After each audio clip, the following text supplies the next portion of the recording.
I wanted to sit down and do a video about tips for starting a YouTube channel if you're just starting out in 2025. These are the things that I think are important to keep in mind and things I wish I knew. First of all, if you're considering starting a YouTube channel, amazing. It's so much fun. If you were like me and you've been thinking about it for a while, but you're kind of nervous to start, or you're nervous about people finding it or whatever, my biggest advice is to just get started. Start at least filming, edit it, and then see how you feel. The most fun is just in the creation of it, and then you are in full control if you want to post that or not. Anyway, tips for starting a YouTube channel. Tip number 1, start scrappy. Use the bare minimum equipment. All you really need is an editing software. I use Final Cut Pro, and if you're a student, you get a discounted price. In terms of equipment, you can literally just use your phone. All the cameras nowadays are so good. For a ton of my videos, I use my phone. I would recommend as well a tripod, because otherwise it can be kind of tricky to get some shots, kind of like eye level if you don't have a tripod.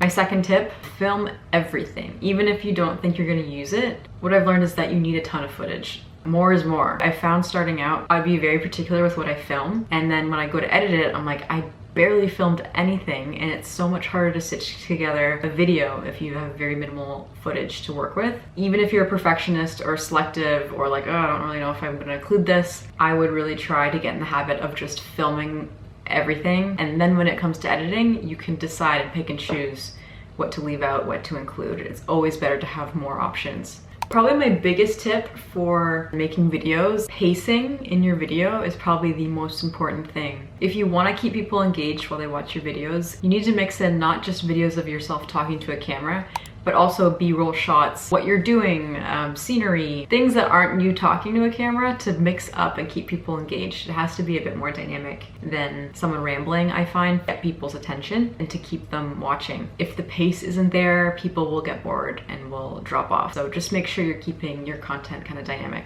My next tip, I wanted to get a bit better with every video. Learn a new editing technique with every video you create. I think it's really easy to just learn the basics, very bare minimum, and stick with what you know and produce things like that, which is totally fine if you're not really interested in the editing process. But as someone who actually enjoys editing and wants to kind of improve that and get better, my challenge for myself was to learn and incorporate one new editing trick in my video with each video I posted. So I learned a lot from this guy, man, I forget his name.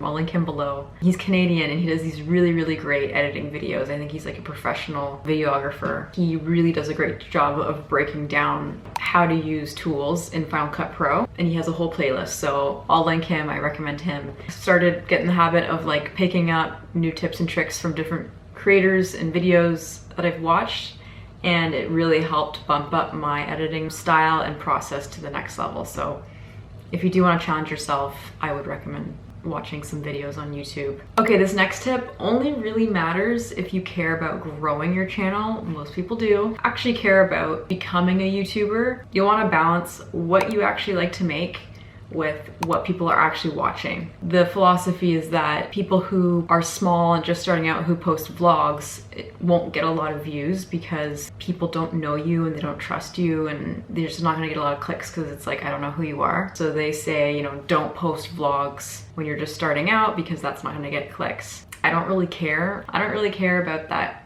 mentality, but I can appreciate it. It makes sense if you're trying to grow, that that's probably not the fastest way of doing it. But I think if you mix in videos you like to create, i.e. those vlogs that maybe won't generate as much subscribers or viewers, with videos that, based on the analytics and trends, you know are gonna get more clicks, I think having that balance is more sustainable for yourself and will resonate more with your audience because you're still gonna be authentic and genuine to what you wanna create, and that definitely comes through. I personally don't believe in pigeonholing yourself into one specific niche. I know that's one strategy of just really dialing in on a niche and finding your audience that way. For me, I don't like the idea of being pressured to find kind of like what your channel's purpose is. Like many people, I feel like I have different facets of interests, and sometimes I want to share all of them and sometimes I want to just focus on a few, so it kind of just depends. If you do already have a niche, that's awesome, that'll definitely help, but I don't think it's make or break. Just create what you want to watch yourself, and I think the right people will come. Videos that I think typically will do well are evergreen videos, and series are an example of content that's relevant over a long period of time. Like this YouTube editing series I'm making, for example. People are going to want to join or create a YouTube channel probably for a long time, so me creating this series means that it's not just going to generate views now, it's probably going to be searchable and relevant years from now.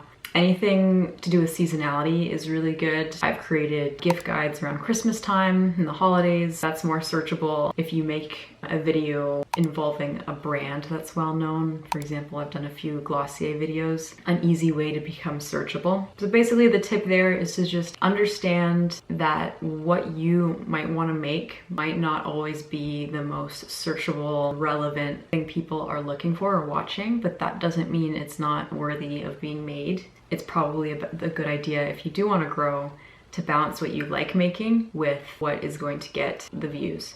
We basically have the attention span of a goldfish, so why not capitalize on it? Shorts are a really great way to kind of sprinkle in with your channel's videos to get that reach, and you never know kind of which one is going to go viral because the algorithm works in mysterious ways. For example, I randomly had one of my shorts go kind of viral months after I'd posted it. One night I just woke up and I got like 40,000 views on a short and hundreds of subscribers from it, and it was super random and not a revolutionary short, but it's like, these are the things that can happen. So you never know what's going to take off, especially in the era of all this short form content. Shorts are definitely a good way of getting noticed, even though I'll always be a long form content girl at heart. My next tip is have a critical eye. Probably have favorite YouTubers on here. Watch their videos and think about how they're filming their videos. When I watch my favorite YouTubers, I'm thinking in my head, oh, that's a cool shot. How did they get that? Or, oh, I really like how they did that edit, and I'll make a mental note. So these are the things that if you have a bit of a critical eye and that kind of lens on when you're watching,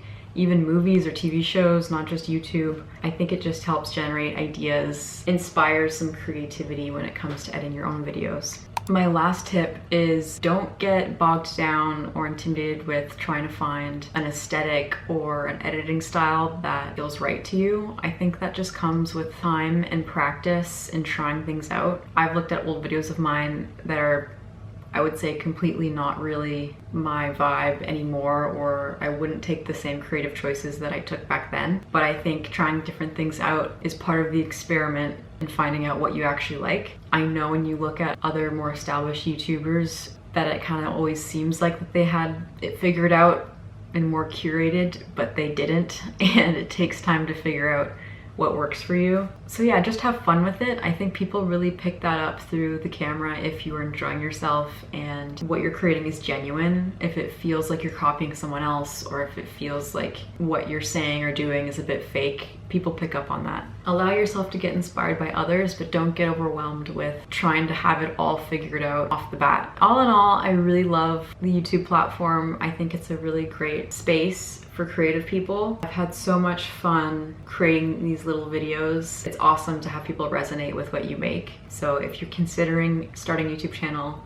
please just try it. I really genuinely believe it's not too late to start. I think people are actually craving more of a community-based digital space. I think TikTok and Instagram are kind of hubs for short form content and surface level thinking, and it's more difficult to create a community and feel connected with who you're watching in those very short clips. I think we're seeing a trend of people coming back to YouTube and wanting to kind of sit down and be with their like comfort YouTuber, watch what people are doing and what people have to say, appreciate the way that they're delivering the message. I do think more people are gonna come to appreciate that this year and crave that. So I don't think YouTube is dead by any means. I think it's a great time to start a YouTube channel. I know the hardest part is starting, but once you throw yourself into it, you have that momentum and it's quite fun. So I hope that you consider doing it. I hope this video helped you, and best of luck if you're starting your channel. Stay tuned for more tips and tricks on my channel for YouTube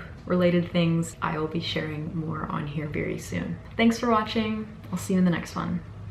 Bye.